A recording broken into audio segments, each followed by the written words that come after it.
करते थे, तो उनकी मृत्यु हुई, दुखी तो वह भी हुए, पर वह थोड़े समय दुखी होकर मृत्यु को प्राप्त हो गए, टट्टी पेशाब निकल गई।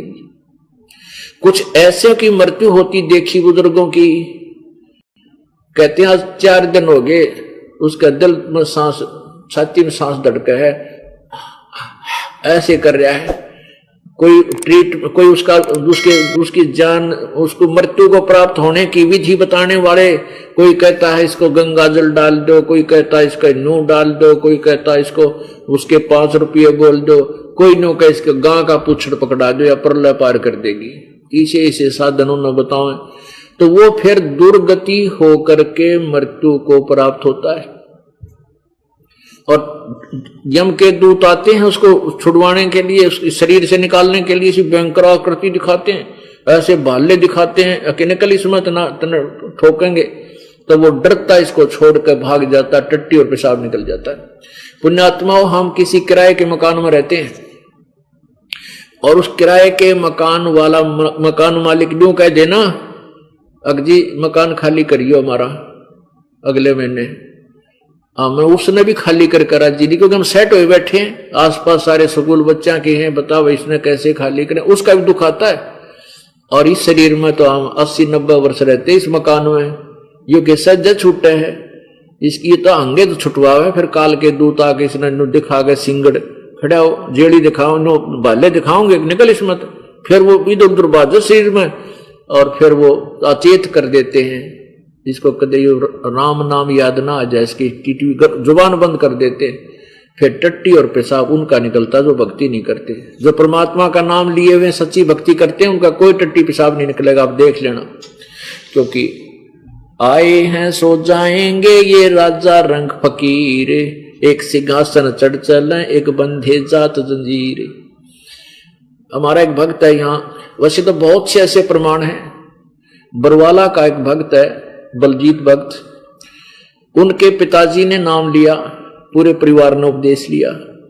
उनका पिताजी, हम इधर गए हुए थे किसी काम व सत्संग करने के लिए, वो 2-3 दिन से बीमार था, बीमार भी नहीं था, मतलब वैसे अपना खाना पीना त्याग दिया था, और शरीर बिल्कुल ठीक, कोई चीज बड़े कोई दुख नहीं किसी प्रकार की।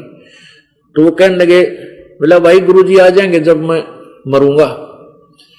कुदरती तीसरे दिन में हम आ गए यहाँ पर उनके घर पर, पहले आश्रम नहीं थे यहाँ पर बनाए थे, सन 1900 ये मेरे ख्याल में 98 की बात होंगी, वो हम आ गए। फिर हम एक रात रख कर चले गए। अगले दिन वो बूढ़ा बोला, लेट रहा था, ने बोला भाई अरे ये आ गया विमान, गुरुजी भाई गाड़ी लेकर है, वो खड़ी गाड़ी सामने, और ले भाई हम तो जावे हैं बच्चों, और देख हम तो जान लग रहे हैं, सत साहिब बढ़िया चाली गाड़ी ड्र न्यू कर शरीर छोड़ गया, सत साहिब कह के। अब पुण्यात्मा एक तन उम्र है, कहते आए हैं सो जाएंगे वो राजा रंग फकीर, एक तो सिंहासन चढ़ चले एक बंदे जंजीर, एक तो ऐसे परमात्मा लेने आएगा इस दास के रूप में अपने सच्चे अनुयायी को, जहाज में बैठा कर ले जाएगा का बेटा। तो उसमें हमने नो ना दिखा, हम मर गए, हम तो नहीं सोचे गुरु जी आगे बाज के प्रणाम कराएंगे, और वो कहेंगे आजा बेटा यहाँ बैठ जा, हम फिर जल्दी से बैठेंगे उनके साथ जहां भी वो कहेंगे, नो ऑब्जेक्शन। फिर वो लेकर चला जाएगा, घर वाले सोचेंगे मर गया, हम जा रहे हैं परमात्मा के साथ सैल सपट्टे करते हुए। और एक वो मरेंगे जिनकी दोनों परमात्मा बजानी सारी उम्र खोटे खोदे, बीड़ी शराब मांस तम्बाकू विरोध दुनिया के साथ जो ना उल्टे खुट्टे ठोके, तो वो मरेंगे, उनकी वो दुर्गति होगी। यम के दूत उनको जंजीरों से बांध कर ले जाएंगे और वो आगे जाकर ठोकेंगे नरक में, 84 लाख योनियों में भोगेंगे। तो इसलिए हमने परमात्मा की भक्ति, वो पूर्ण भक्ति सत्य भक्ति जो करेंगे, ये नकली भक्ति शास्त्र और साधना करने वालों को कोई लाभ नहीं होगा, क्योंकि हमारे सदग्रंथ प्रमाण करते।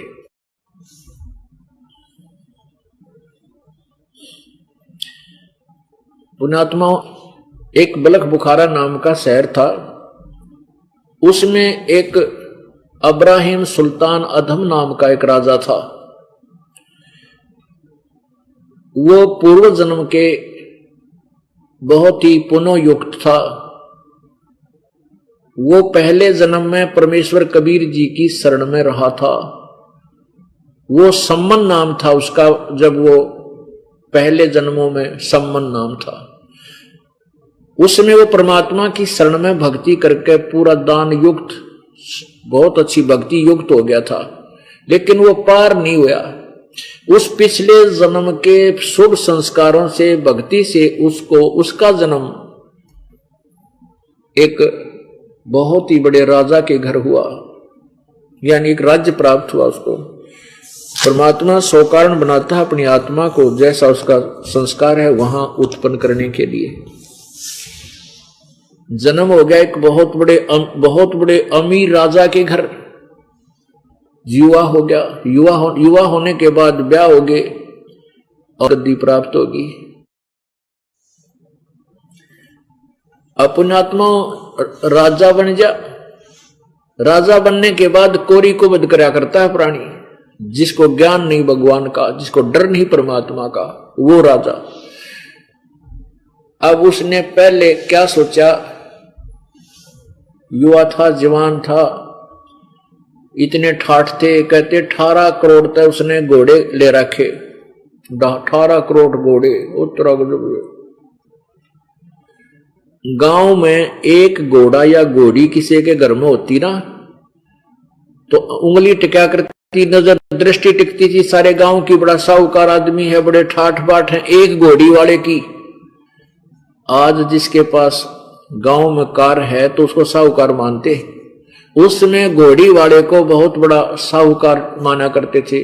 और जिसके 18 करोड़ घोड़े हो वो कैसा अमीर होगा, स्वयं एस्टिमेट लगा लेना। और फिर क्या था कि उसने क्या कुबद करी,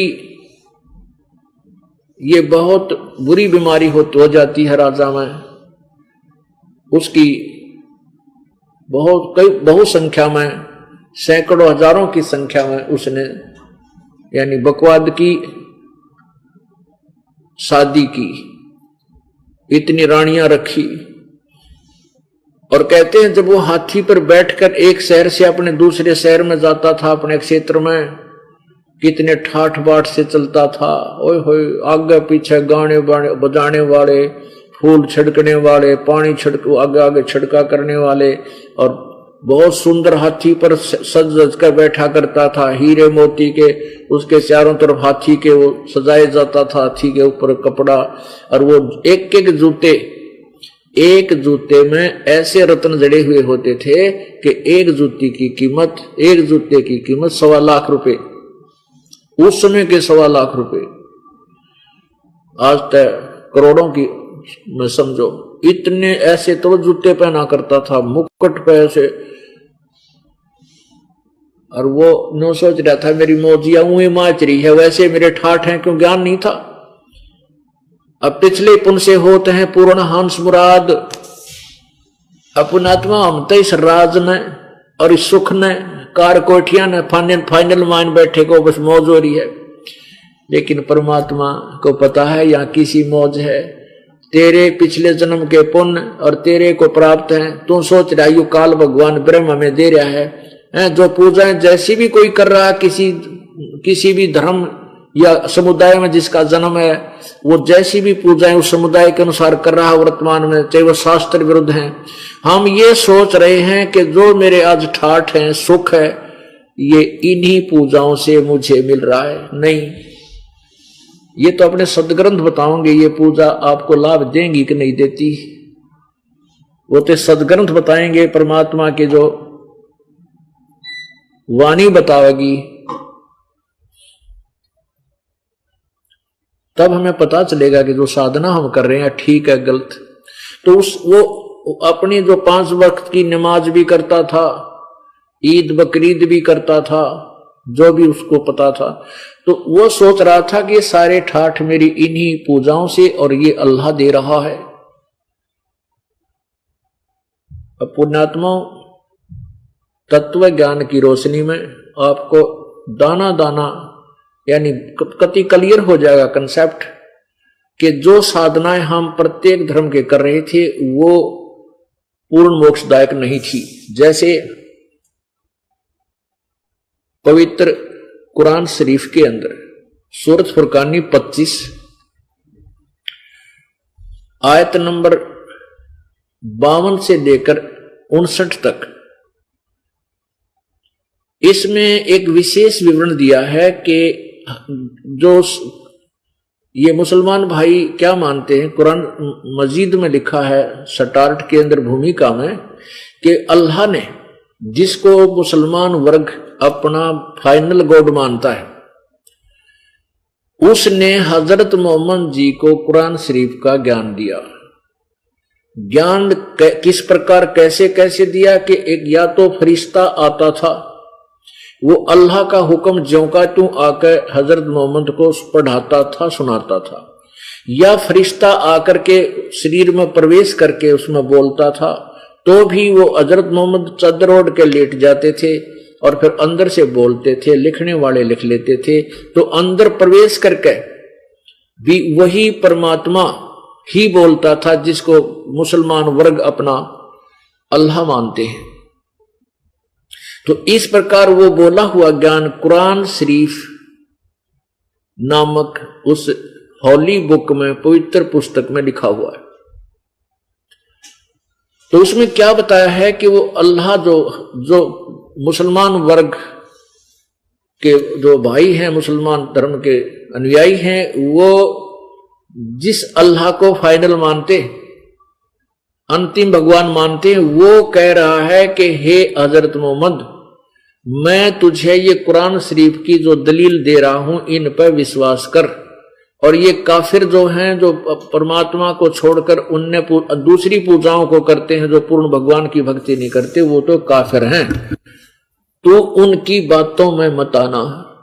मेरे द्वारा दिए गए कुरान शरीफ के इस ज्ञान पर तो पूर्ण दृढ़ रहना, संघर्ष करना कि वो उस कबीर अल्लाह के लिए, वो अल्लाह कबीर है। अपनात्मा इन्होंने जो अनुवादकर्ताओं ने कुरान शरीफ का अनुवादकर्ताओं ने लिख दिया, वो अल्लाह बड़ा है। कबीर का अर्थ बड़ा कर दिया। अब देखो, कोई भी शब्द है, कोई भी नाम है, उसका अर्थ अवश्य बनता है, निरर्थक नाम होता ही नहीं। अब वो कुरान शरीफ का ज्ञान देने वाला कह रहा है कि वो अल्लाह कबीर है और उसके लिए तू जिहाद कर, जिहादन कबीरन, जिहादन कबीरा। अब जिहाद का अर्थ होता संघर्ष करना। उस कबीर अल्लाह के लिए तू संघर्ष कर। और वो परमात्मा है, वो पूर्ण ब्रह्म है, लेकिन जो काफिर लोग हैं वो नहीं मानते, तो उनकी बातों में मत आना। संघर्ष यही करना है कि वो कहेंगे कबीर अल्लाह को, भगवान को नहीं, तू उनकी बातों में मत आना। मैं जो कह रहा हूं, कुरान शरीफ ज्ञानदाता जो भगवान अल्लाह कह रहा है कि जो मैं कह रहा हूं तो इन बातों विश्वास करना। और ये वही परमात्मा है जिसने सब दरियाओं को, सारी सृष्टि को रचा है। और ये वही है जिसने आपको संस्कार वश पुत्र पुत्री दी है। और ये अल्लाह, ये वो परमात्मा है जो पापों का नाश कर देता है, अपने बंदों की गुनाहों से वो बाखबर है। वो अल्लाह कबीर बड़ा दयालु है, रहमान है। वो अल्लाह रहमान दयालु है। तो उसकी खबर, ये वही परमात्मा है जिसने 6 दिन में सृष्टि रची, 7वें दिन तख्त पर जा विराजा। और उसकी खबर किसी बाखबर से पूछ देखो। इससे क्या सिद्ध हुआ कि जो कुरान शरीफ का ज्ञान दाता अल्लाह है, वो कंप्लीट गॉड नहीं है, वो पूर्ण परमात्मा नहीं है, वो किसी और अन्य बड़े भगवान की तरफ, अल्लाह की तरफ संकेत कर रहा है। और उसका ज्ञान कुरान शरीफ में नहीं है। यदि कुरान शरीफ में होता तो वो ये नहीं कहता कि किसी बाखबर से पूछ देखो, क्योंकि ज्ञान कुरान शरीफ में और क्या दे रहा है, ज्ञान ही तो दे रहा है। वो बाखबर मीन तत्वदर्शी संत, उस तत्वदर्शी संत से पूछो, वो बताओगा उस कबीर अल्लाह के बारे में, अल्लाह अकबर के बारे में। इससे सिद्ध हुआ कि मुसलमान वर्ग धर्म, पवित्र मुसलमान धर्म के अनुयायी जो साधना कर रहे हैं वो इनकम्प्लीट है। वो पूर्ण परमात्मा की नहीं है और पूर्ण मोक्षदायक नहीं है। ये नहीं कह सकते जो साधना कर रहे हैं वो बिल्कुल यूजलेस है। जैसे गीता जी के अध्याय नंबर 4 के श्लोक नंबर 34 में कहा है, पहले गीता जी अध्याय नंबर 15 के श्लोक नंबर 3-4 में कहा है कि जब तुझे तत्वदर्शी संत मिल जा, उसके बाद उस परम पद परमेश्वर की खोज, उस परमेश्वर के उस परम पद की खोज करनी चाहिए, जहां जाने के बाद फिर संसार में प्राणी लौट के कभी नहीं आते, अर्थात उनको पूर्ण मोक्ष हो जाता है। और गीता ज्ञानदाता कहता है कि मैं भी उसी की शरण में हूं। फिर वो कहता है 18वें अध्याय, गीता जी के 18वें अध्याय के 62वें श्लोक में कहा कि हे भारत, हे अर्जुन, तू सर्वभाव से, यानी और किसी में आस्था मत रखे, सर्वभाव से उस परमेश्वर की शरण में जा जिसकी कृपा से तू परम शांति और शाश्वत स्थान यानी सतलोक को प्राप्त हो जाएगा। सतलोक माने जो कभी नाश न होने वाला स्थान, जिसका कभी अंत नहीं होता। इससे सिद्ध हुआ कि गीता जी का ज्ञान गलत नहीं है, लेकिन इनकम्प्लीट है, वो साधना पूर्ण नहीं है, वो पूर्ण मोक्षदायक नहीं है। उसके लिए गीता ज्ञानदाता अध्याय नंबर 4 के श्लोक नंबर 34 में कहता है कि उस तत्व ज्ञान को जो पूर्ण परमात्मा के बारे में उन्हीं की वाणी में लिखा है, जो गीता जी अध्याय नंबर 4 के श्लोक 32 में जिसका विवरण है, उस तत्व ज्ञान को तू तत्वदर्शी संतों के पास जाकर समझ और उनसे विनम्र भाव से प्रार्थना कर, कपट छोड़कर प्रसन्न कर, सेवा कर, तब वो तत्वदर्शी संत तुझे परम पिता, उस पूर्ण परमात्मा, उस अल्लाहु अकबर कबीर भगवान, अगर हम कबीर का अर्थ बड़ा मान कर चलना तो भी उस बड़े भगवान के लिए वो ज्ञान देगा। तो इससे सिद्ध हुआ कि जो अन्य कोई परमात्मा है जो गीता ज्ञान दाता से भी अलग है और कुरान शरीफ के ज्ञान दाता से भी कोई भिन्न है, उसकी जानकारी ना गीता जी में है और ना कुरान शरीफ में है और ना ही वेदों, चारों वेदों में है। यजुर्वेद अध्याय नंबर 40 के श्लोक नंबर मंत्र नंबर 10 और 13 में कहा है, कोई तो भगवान को उत्पन्न होने वाला कहता है, यानी जन्म लेता है, अवतार धारता है। कोई ये कहता नहीं वो कभी जन्म नहीं लेता। इसका ज्ञान भी वो तत्वदर्शी संत सही सुनाते हैं, उन तो सुनो। धीराणाम यानी उस दृढ़ ज्ञान रखने वाले, तत्व ज्ञान वाले संतों से सुनो। इससे सिद्ध है कि वेद का ज्ञान गलत नहीं, लेकिन इनकम्प्लीट है। अब आपको थोड़ी सी झलक कुरान शरीफ की देते हैं। ये देखिएगा पवित्र कुरान शरीफ, इसमें लिखा है मुतरजम बरहासिय, यानी इसका ये है अरबी, ये इसका अर्थ ये है कि सानुवाद सटीपन, शास्त्रीय अरबी पद्धति पर नागरिक लिपि में रूपांतरकार हैं नंद कुमार अश्वथी, और ये शेरवानी संस्करण। और यहां और देखिएगा, यह वह इल्हामी किताब है जिसमें कोई संदेह की गुंजाइश नहीं। इसमें यहां भी ऐसा लिखा है, यह वह इल्हामी किताब है जिसमें संदेह की कोई गुंजाइश नहीं, अर्थात इसमें जो लिखा है इसमें कोई शक नहीं, कोई डाउट नहीं, सत्य है।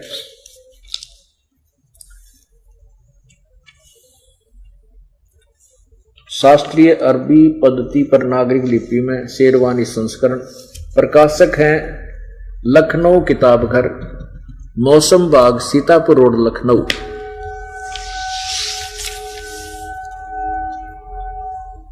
इसके मुद्रक हैं Lucknow publishing house, 37 cantonment road, Lucknow, cantonment. अब इसके देखना, ये है सूरत फुरकानी, ये कुरान शरीफ सूरतुल फुरकानी 25। अब इसके हम 52वीं आयत पर आते हैं। ये देखिएगा आयत नंबर 52, इसमें क्या लिखा है, फला तुतियल काफिरन व जिहादुम जाहिदुम बिही जिहादन कबीरन। 52 इसका अनुवाद जिन्होंने यहां किया है, तो ए पैगंबर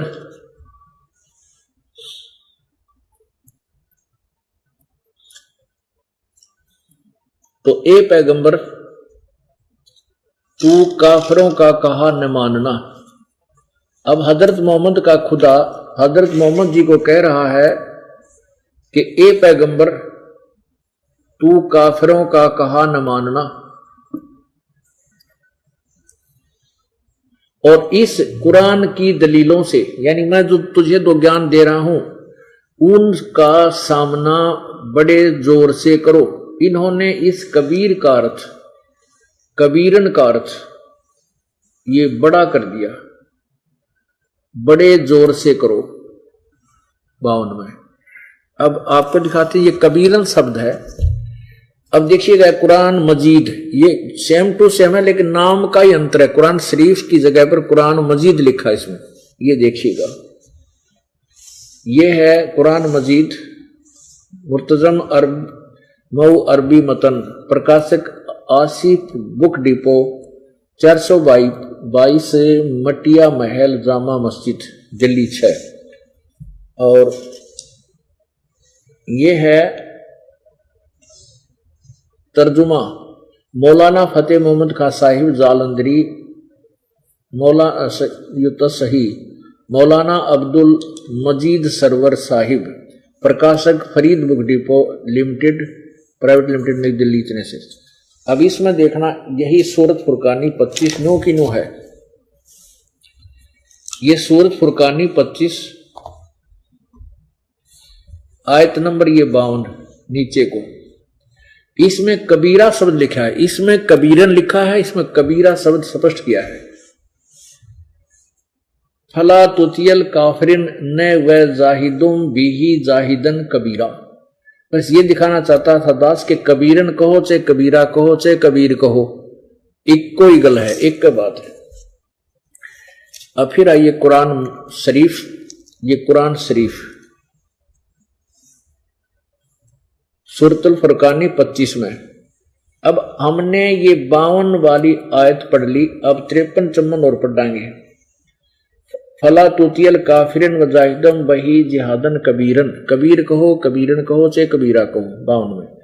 इसमें तो हजरत मोहम्मद का खुदा यानी हजरत मोहम्मद जिसे अपना मालिक मानते हैं, जो ज्ञान दे रहा उनको, वो कह रहा कि ए पैगंबर तू काफिरों का कहा न मानना, क्योंकि काफिर नहीं मानते उस परमात्मा को।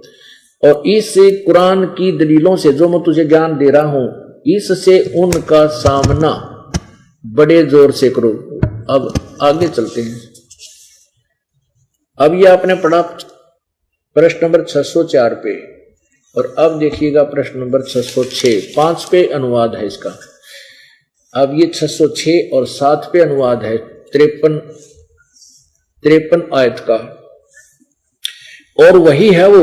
अब वो कबीर नामक अल्लाह वही है जिसने 2 दरियाओं को मिला चलाया, एक मीठा प्यास बुझाने वाला और एक खारी कड़वा, और दोनों को एक आड़ और मजबूत रोक बना दी। और वही है जिसने पानी की बूंद से आदमी को पैदा किया, फिर उसको साहिब नसब यानी किसी की बेटा या बेटी, और ससुराल वाला यानी किसी की दामाद बहू बनाया।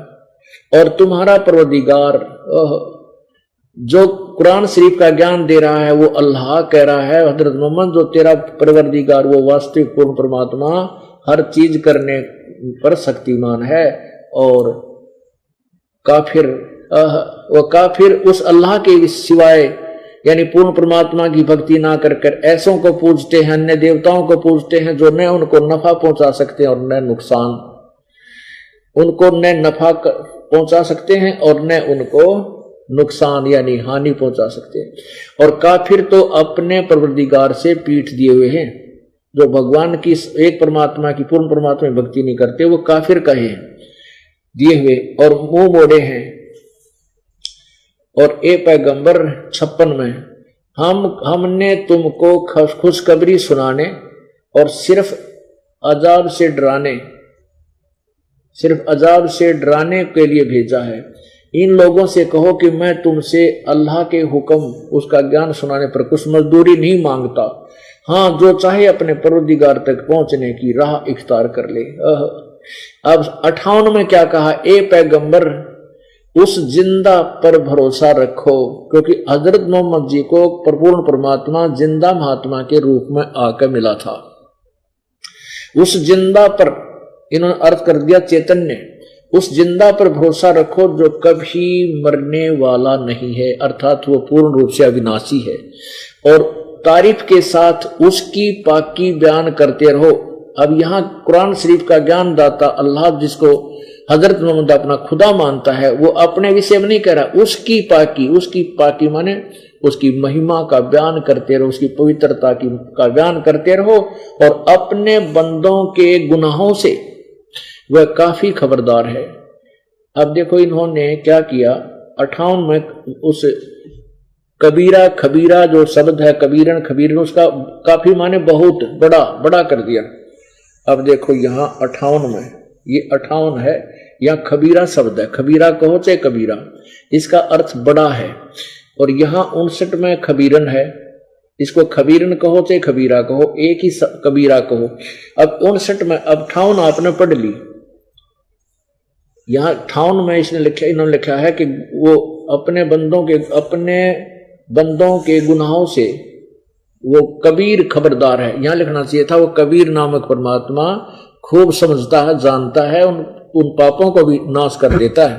अब 59 में कि वो कबीर नामक अल्लाह, यानी कुरान शरीफ के ज्ञान देने वाले अल्लाह से कोई और के विषय में कुरान शरीफ ज्ञान दाता कह रहा है, जिसने आसमानों और जमीन और जो कुछ उनके बीच में है 6 दिन में पैदा किया, फिर तख्त पर जा विराजा, वह अल्लाह बड़ा, वह अल्लाह कबीर है। इन्होंने खबीरन का अर्थ भी बड़ा कर दिया। ये 59 में ये खबीरन शब्द है, इस इबादही खबीरा, इसका अर्थ है इबादही खबीरा, पूजा के योग। इबादत माने पूजा, इबादही माने पूजा के योग, वो कबीर परमात्मा ही है। इसका अर्थ तो ये बनता है 58 का। अब 59 में ये खबीरन है, अरमानो असफल खबीरन। अब इसने खबीरन का अर्थ जो कर दिया वो ये किया है बड़ा 59 में, जिसने आसमान और जमीन और जो कुछ उनके बीच है में है सबको 6 दिन में पैदा किया, फिर तख्त पर जा विराजा। इससे दुआ के परमात्मा साकार है जो तख्त पर बैठ गया जाके, एक सर्वव्यापक नहीं है, उसकी शक्ति सर्वव्यापक है, और वह अल्लाह कबीर है। इस बड़ा का अर्थ ना करें तो हम अल्लाह कबीर लिख दें, अल्लाह कबीर है। रहमान है यानी वो दयालु है, वो कबीर दयालु है। तो उसकी खबर, उसके बारे में जानकारी किसी बाखबर यानी इल्म वाले से पूछ देखो, यानी तत्वदर्शी संत के पास जाओ, उनसे पूछो। तो इससे सिद्ध हो गया कि कुरान शरीफ का ज्ञान इनकम्प्लीट है, पूर्ण मोक्षदायक नहीं है, और पूर्ण परमात्मा के विषय में इसमें पूरी जानकारी नहीं है।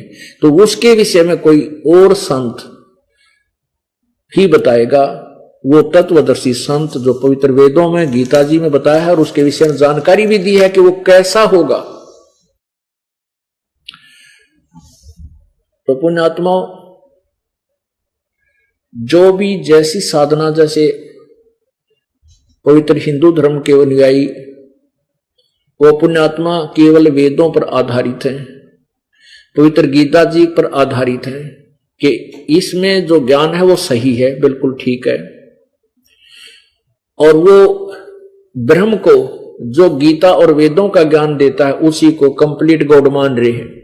और जबकि वो तो खुद कह रहा है, वेदों वाला भगवान भी और गीता का ज्ञान देने वाला भगवान भी, कि और परमात्मा है, वो कबीर देव है। इन्होंने कबीर देव का अर्थ कर दिया, कवि का तो कर दिया सर्वज्ञ यानी सब कुछ जानने वाला, और देव का कर दिया परमेश्वर।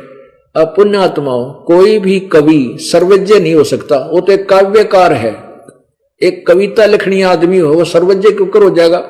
यदि वेदों में उस कवि का अर्थ जो ने सर्वज्ञ किया है वो इनकी अधूरी व्याकरण है। वहां जहां कवि वो सेंटेंस बताएगा, वो उस मंत्र की भाषा बताएगी कि यहां कवि शब्द लगे, कवि का अर्थ काव्यकार होगा, या वो उसका नाम ही लिखने पड़ेगा, ये कवि कौन था। वो कबीर देव था, कबीर देव है वो कबीर परमात्मा, जिसने अपना ज्ञान, स्वसम वेद का ज्ञान, पांचवें वेद का ज्ञान लोकोक्तियों के माध्यम से, काव्यों के माध्यम से, निवचनानियों के माध्यम से, यानी लोकोक्तियों के माध्यम से लिखा, बोला, जिस कारण से उसको एक कवि कहने लग जाते हैं। वो प्रसिद्ध कवियों की पदवी प्राप्त करता है, लेकिन वो कबीर देव खुद भगवान होता है, वो पूर्ण परमात्मा ही होता है। वो अपनी कबीर कबीर वाणी द्वारा अपने तत्व ज्ञान का प्रचार आवाज लगा लगा कर ऊंचे ऊंचे सुर में बोल कर करता है। और यही परमात्मा खुद प्रमाण देते हैं कि चारों युग में हम पुकारे को कया हम हेल रे, हीरे माणक मोती बरसे ये जग चुगता ढेल रे। अपुण्यात्माओं, वो जो बलख बुखारे का राजा बादशाह अब्राहिम सुल्तान अधम, ये उसका पूर्ण नाम था। वो बड़े ठाठ से रहा करता, लेकिन पिछले जन्म में की हुई भक्ति, वो संस्कार भी इस आत्मा को टिकन नहीं देते। इसलिए रह रह कर उमंग उठती है, चाहे कोई कितना ही धनवान है, चाहे कितनी बड़ी पोस्ट पे है, वो भगवान जो पिछले जन्म में साधना की है वो उसकी तरफ उसके हृदय में बनी रहती है। उसके लिए वो कहीं ना कहीं कोई साधना पर आधारित होता है। और फिर भी जो साधना वो कर रहा है, जब तक उसको पूर्ण ज्ञान नहीं होता वो टिकता नहीं, फिर कहीं ना कहीं और किसी संत से को ज्ञान सुन लेता, उस पर आकर्षित हो जाता है, फिर और सुन लेता है, उसकी बात को सही मान लेता है। क्योंकि वो कंप्लीट ज्ञान, तत्व ज्ञान ना होने से तब तक, जब तक आत्मा में भटकती रहती है, भ्रमित रहती है। वो टिकाऊ ज्ञान नहीं होने से ऐसे भ्रमती रहती है। इसलिए गीता जी अध्याय नंबर 2 के श्लोक नंबर 53 में कहा कि अर्जुन, जब भिन्न भिन्न प्रकार के भ्रमित करने वाले वचनों से तेरी बुद्धि एक तत्व ज्ञान पर टिक जाएगी, तब तू भगत बनेगा, तब तो तू योगी होगा। तो इस आधार से अब्राहिम सुल्तान अधम संतों की, फकीरों की सेवा में जाता था। वहां एक कोई डोंगी संत मिल गया उसको, और बड़ा प्रसिद्ध हो रहा वहां पर। और राजा भी उसके पास जाने लगा, क्योंकि सबको मालूम है कि परमात्मा संतों से ही मिलेगा। अब सबको मालूम है कि हैंडपंप में या कुएं में जल मिलेगा, लेकिन कई कुएं हैंडपंप इसे हैं जिनमें कति खारा और कड़वा पानी होता है। तो ऐसे मीठे जल का जब तक हमने वो हैंडपंप नहीं मिलेगा, इतने प्यास बुझे को नहीं है। अर्थात जब तक पूर्ण संत नहीं मिलेगा तब तक हमें मोक्ष पूर्ण नहीं हो सकता। तो इसलिए वो संत के पास जाता था। वो संत पाखंडी, डोंगी और कपटी था। राजा इतना पैसे वाला था कि उसकी अंगूठी थी, वो अंगूठी अच्छी, पूरी लंबी चौड़ी, बड़ी सुंदर और लाखों रुपए की।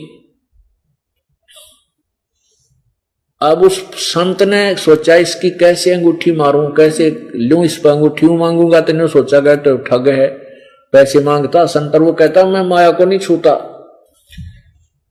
उसने अपने एक विश्वसनीय चेले से उस राजा जैसी नकली गुठी बनवाई, एक सुनारत है,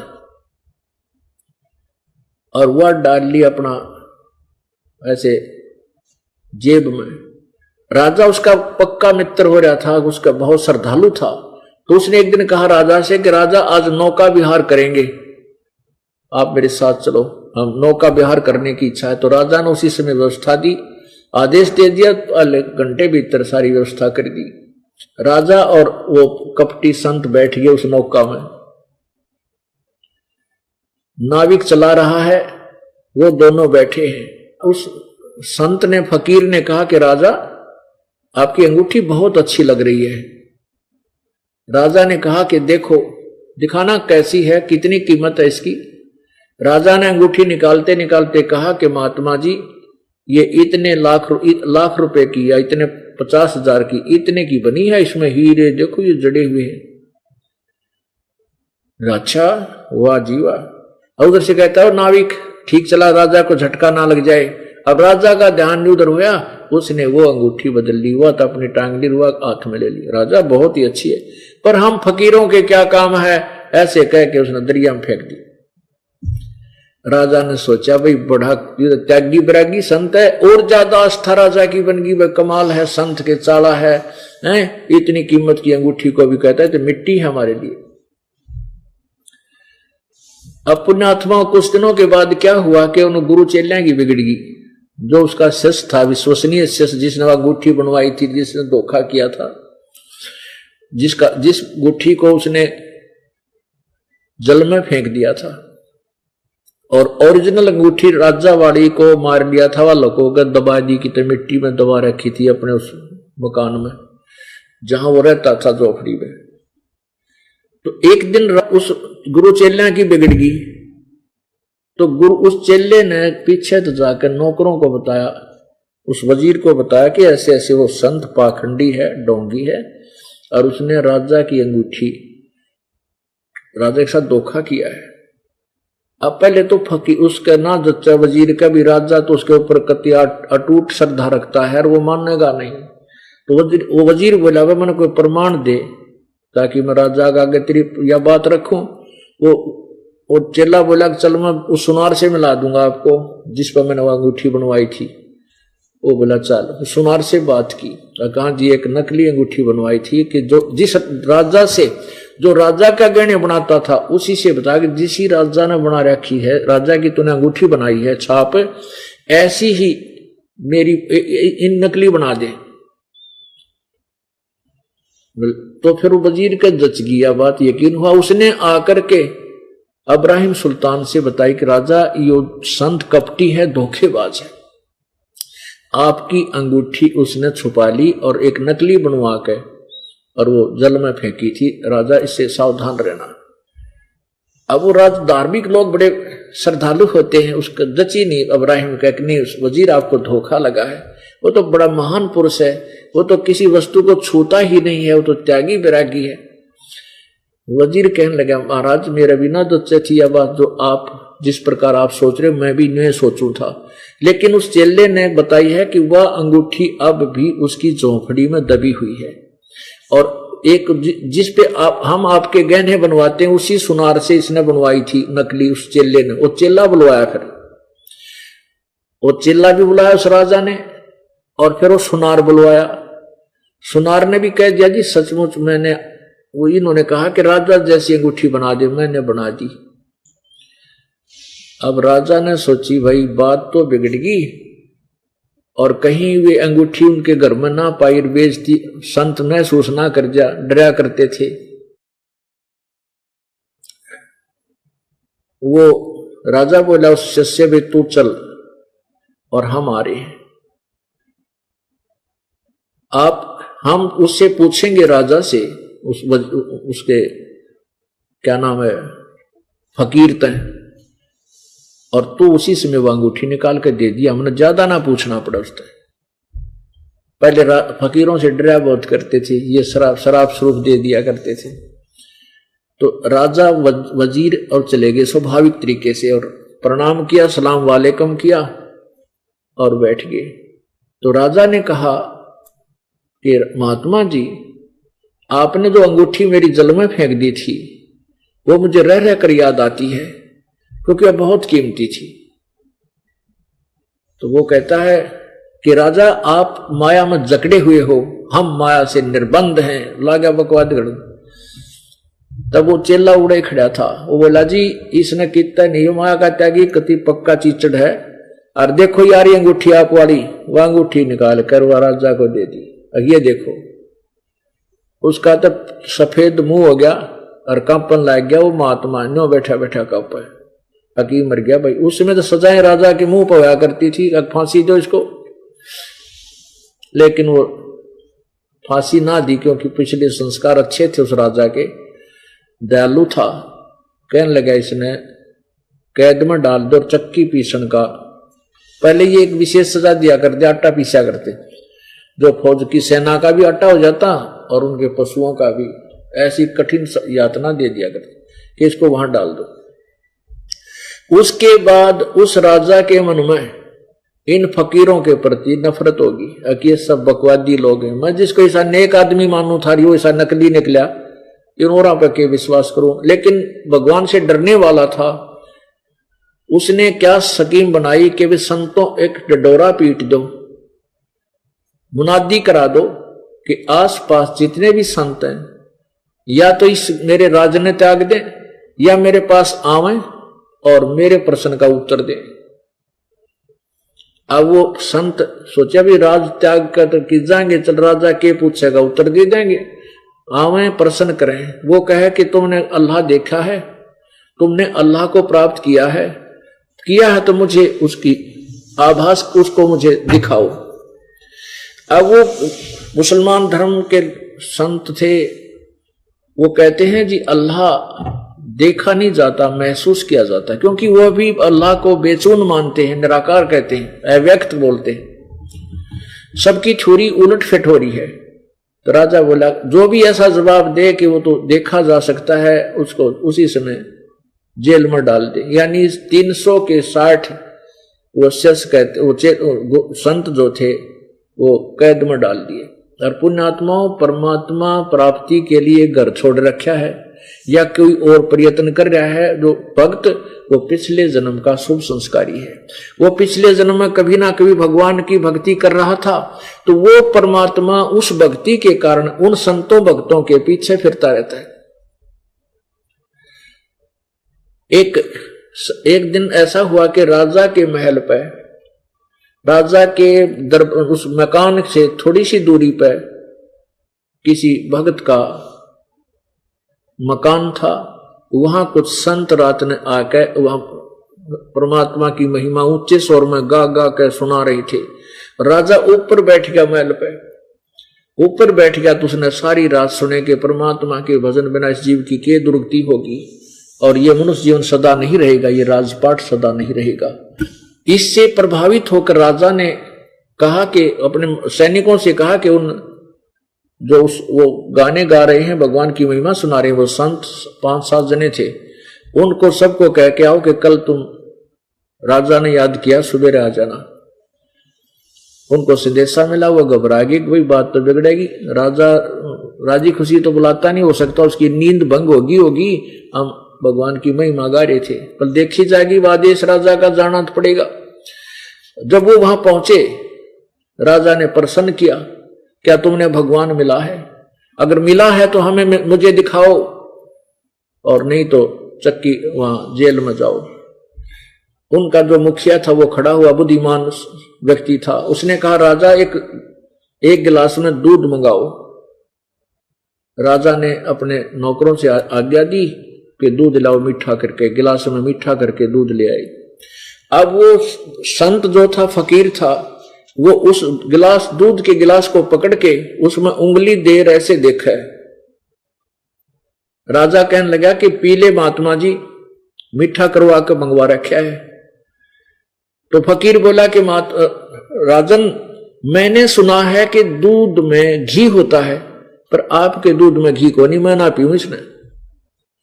अब राजा हंसा, कहने लगे भले आदमी, तुझे ये नहीं मालूम कि दूध से घी कैसे निकाला जाता है, तो तू काहे का भगवान पाया होगा तूने। सुन मैं विधि बताता हूं कि दूध को पहले गर्म किया जाता है, फिर ठंडा करके, और उसमें कुछ जामुन डाला जाता है, उसको जमाया जाता है, फिर वो दही बनता है, और फिर उसको रिड़का जाता है, फिर उसमें से मक्खन निकलता है, फिर उसको गर्म करके घी बनाया जाता है। समझा? दूध से घी ऐसे बनता है। फकीर बोला कि राजन, मैंने सुना है कि दूध में घी होता है, पर आपके दूध में घी को नहीं, मैं ना पीऊं इसने। अब राजा हंसा, कहने लगे भले आदमी, तुझे ये नहीं मालूम कि दूध से घी कैसे निकाला जाता है, तो तू काहे का भगवान पाया होगा तूने। सुन मैं विधि बताता हूं कि दूध को पहले गर्म किया जाता है, फिर ठंडा करके, और उसमें कुछ जामुन डाला जाता है, उसको जमाया जाता है, फिर वो दही बनता है, और फिर उसको रिड़का जाता है, फिर उसमें से मक्खन निकलता है, फिर उसको गर्म करके घी बनाया जाता है। समझा? दूध से घी ऐसे बनता है। तब राजा उस संत ने कहा कि महात्मा जी, जिस प्रकार दूध से घी निकालने की प्राप्त करने की विधि है, ऐसे ही इस तन में, शरीर में परमात्मा प्राप्त करने की विधि है, मैं बताऊंगा और आप करो। राजा बोला, तू ज्यादा बात बनाता है, इसको ठोक दो नरक में। ये बकवादी है, ऐसी ऐसी बातें मैंने बहुत सुन रखी है, मैं बहुत जख्मी हो चुका हूं इन संत फकीरों की बकवाद सुनकर। वो भी डाल दिए। परमात्मा कहते हैं, जो जन मेरी शरण है ताका हूं मैं दास, और गेल गेल लग गया फिर जब तक धरती आकाश। ये इब्राहिम सुल्तान अधम जो थे, ये सम्मन वाली आत्मा थी, जिसने उस जीवन में अपने इकलौते पुत्र को परमात्मा के भोजन के लिए और गर्दन काटनी पड़ गई थी। उस पुण्य के कारण, उसको पिछले जन्म की भक्ति के कारण, और उस पहले उस शरण में रहा था, इस कारण से उस पुण्य आत्मा को, उस राजा को उस नरक से निकालना था, जिसको वो बहुत अच्छी आइटम मान रहा था, उस ठाठ बाट राज फकीरी को, राज को। अब हम तो माया माया करते फिरते हैं, भगवान धन मिल जाए, कार मिल जाए, कोई ठीक हो जाए। ठीक है पुण्यात्मा, आपको इतना तो भगवान जरूर देगा कि आपका गुजारा ठीक चले, लेकिन यह माया अच्छी को ना, यह दुश्मन है इस जीव की, ये परमात्मा से दूर करने का पहला जाल है। अब परमात्मा, हम तो मांगे धन, और परमात्मा उस धन को, उस माया को जहर दिखावे हमारे लिए, ताकि हम इससे दूर हटें। वो परमात्मा कबीर जी पहुंचे अपनी उस प्यारी आत्मा को शरण में लेने के लिए उस इब्राहिम सुल्तान अदम को।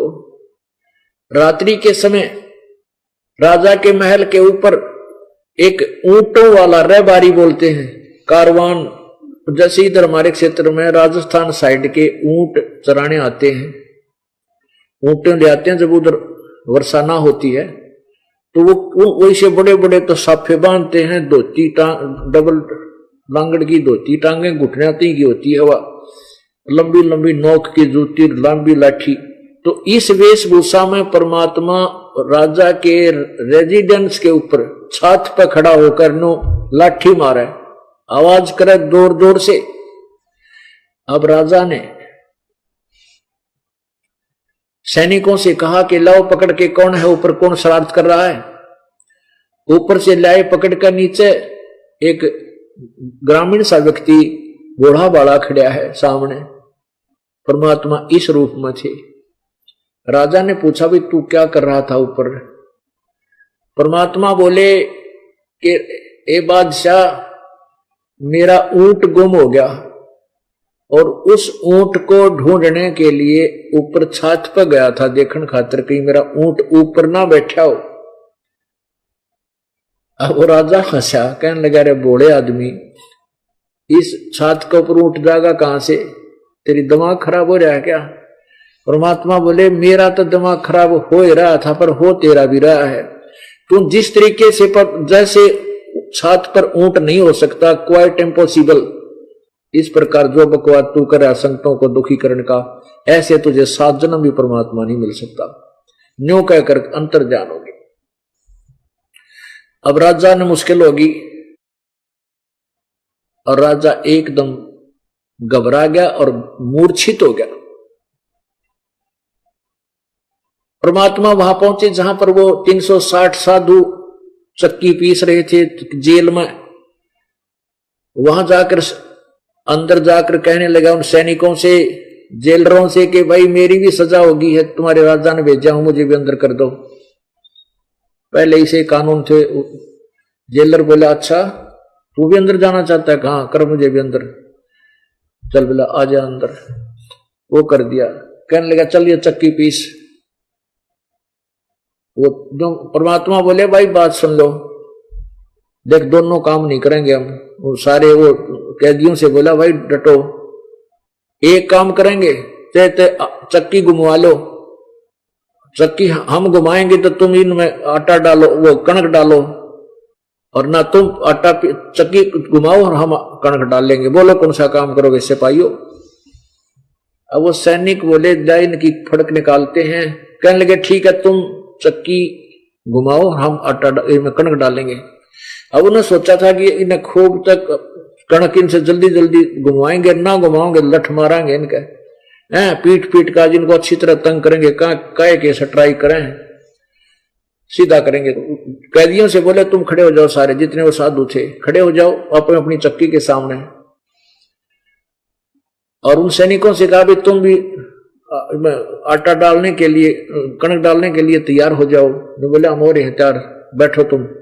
परमात्मा ने क्या किया कि सोटी ले रखी थी, डंडा लाठी, वो अपनी चक्की के हैंडल का ला दी। वो ऐसे किल्ली सी होती थी, उसको पकड़ के घुमाया करते हैं, उसका वो डंडी लगा दी और वो 360 चक्की अपने आप घूमने लगी, जैसे इलेक्ट्रिक मोटर वाली चल कर ऐसे चलने लगी।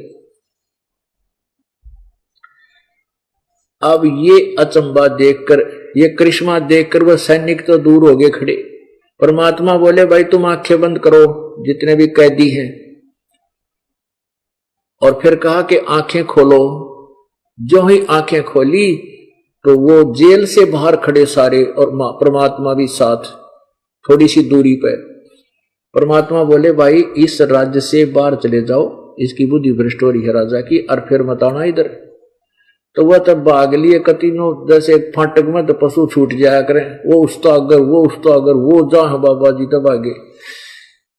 उधर से जब चक्की चल रही है तो सारे सैनिक उस कैद ने छोड़कर वो जितने सिपाही थे बाहर बाज लिए, राजा के पास गए। जी वहां तो ऐसा हो रहा है, चक्की चल रहा है आप। अब वो राजा को लाए बुलाकर, तो पता चला कि राजा भी मूर्छित हो गए थे, एक संत यहां भी आए थे। उस राजा ने कहा भी वो तो यहां भी आया था मेरे पास, तुम्हारे पास भी पहुंच गया। कहा जी सारी जेल खाली करवा दी उसने तो। अब वहां राजा आया, उसने चक्की चलती देखी। अब राजा ने सोची तो भाई कोई फरिश्ता था, कोई जबरदस्त शक्ति थी, और मैंने अपनी नालायकी के कारण इसके बदतमीजी कर दी। राजा के देखते रुक गई। अपने आत्माओं शेष कथा शाम को सुनाएंगे। बोलो सतगुरुदेव की।